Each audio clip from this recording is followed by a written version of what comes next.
ಹಂಗೆ ಕಷ್ಟಪಟ್ಟು ಇಲ್ಲಿ ಬಂದೆ. ಮುಕ್ಕಾಲು ಬ್ರಿಡ್ಜ್ ತುಂಬೋಗಿದೆ, ಆಗೋದೇ ಇಲ್ಲ. ಯಾವುದೇ ಕಾರಣ ಕೂಡ ಆಗಲ್ಲ. ಟ್ಯಾಂಕರ್ಗಳಲ್ಲಿ ನಿಂತ್ಕೊಂಡಿದ್ದಾವೆ. ಟ್ಯಾಂಕರ್ ಸಮೇತ ಹೋದ್ರೆ ಮುನ್ಕೊಂಡ್ಬಿಡುತ್ತೆ. ನೀರು ನೋಡಿ ಸ್ವಲ್ಪ ಬರ್ತಾ ಇದೆ. ದಯವಿಟ್ಟು ಯಾರನ್ನ ಮಾರತಳ್ಳಿ ಕಡೆ ಹೋಗೋರು ಜಲ್ದಿ ಕೆಲಸಕ್ಕೆ ಹೋಗಿ ಜಲ್ದಿ ಪಾಸ್ ಆಗಿಬಿಡಿ. ತುಂಬ ಕಷ್ಟ ಇದೆ. ಮುಕ್ಕಾಲು ಬ್ರಿಡ್ಜ್ ಇದೆ ನೋಡಿ. ನೀರೆಲ್ಲ ಇಲ್ಲೇ ಹೋಗ್ತಾ ಇದೆ.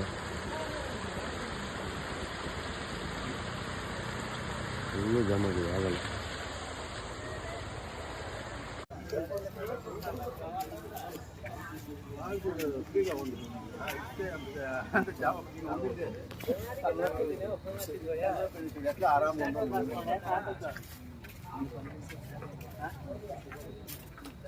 ಯಾರು ಬರಬೇಡ, ಇಲ್ಲೇ ರೋಡಲ್ಲೇ ನೋಡ್ಕೊಳ್ಳಿ.